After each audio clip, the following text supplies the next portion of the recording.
ابراہیم علیہ السلام دعا کرتے ہیں ربی حب لی من الصالحین کہ اللہ مجھے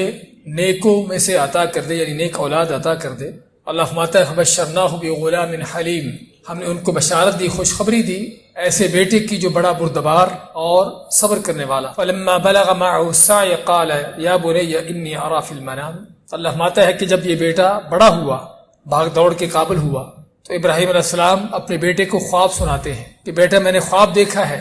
انی ارى فی المنام انی اذبحک، کہ میں دیکھتا ہوں اپنے خواب میں کہ میں تجھے ذبح کر رہا ہوں۔ فانظر ماذا ترى، تو ابراہیم علیہ السلام بیٹے سے مشورہ لیتے ہیں کہ پھر تمہارا کیا خیال ہے۔ اب بیٹا ابھی چھوٹا معصوم بچہ ہے، لیکن جب تربیت ہوتی ہے اللہ کے دین پر، اللہ سے تعلق پر، اب بیٹے کو پتا ہے کہ ذبح ہونے کا معنی کیا ہے، ذبح ہونے کا نتیجہ کیا ہوگا، لیکن باپ بھی اور بیٹا دونوں اللہ کے حکم کے سامنے کس انداز سے سر جھکاتے ہیں۔ بیٹا کہتا ہے قال یا ابت افعل ما تؤمر، ابا جان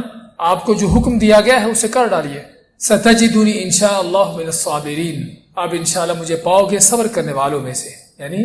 اس تکلیف پر گردن کٹنا، یہ تکلیف ہونا، جان کا نکل جانا اور زندگی ختم ہو جانا، یہ معمولی باتیں نہیں ہیں، لیکن بیٹا اتنی بڑی قربانیاں دینے کے لیے تیار ہے اور باپ بھی اتنی بڑی قربانی کرنے کے لیے تیار ہے۔ اللہ ماتا فلما اسلم، جب جو دونوں نے اپنا آپ دکھا دیا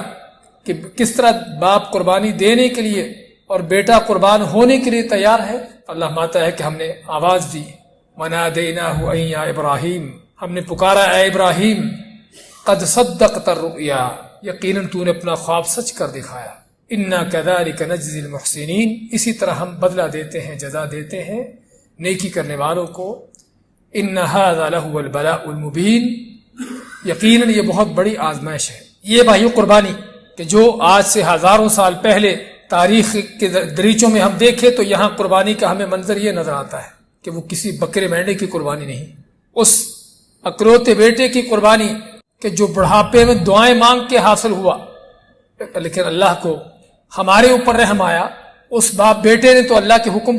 پورا کر دکھایا، بیٹا بھی لیٹ گیا ذبح ہونے کے لیے، باپ نے بھی اس کو لٹا دیا، چھری چلانا شروع کر دی، لیکن اللہ نے اس سنت کو باقی رکھنا تھا، اس لیے فرماتا اللہ تعالیٰ کے وَتَرَكْنَا عَلَيْهِ فِي الْآخِرِينَ، کہ ہم نے اس سنت کو پیچھے رہنے والوں میں چلا دیا۔ اللہ نے اس سنت کو چونکہ چلانا تھا، اب بیٹوں کو ذبح کرنا تو بڑا مشکل کام ہے، تو اللہ کو ہم پر رحم آیا، اللہ نے کیا کیا وَفَدَيْنَاهُ بِذِبْحٍ عَظِيمٍ، اللہ فرماتا ہے کہ ہم نے اسماعیل کو بچا لیا، چھڑا لیا، وہاں سے نکال لیا، اور اس کی جگہ پر اللہ نے جنت سے مینڈا ڈال دیا تاکہ رہتی دنیا کے لیے سنت قائم ہو جائے بکرے ذبح کرنے کی اور بکروں کی، ان جانوروں کی قربانی دینے کی۔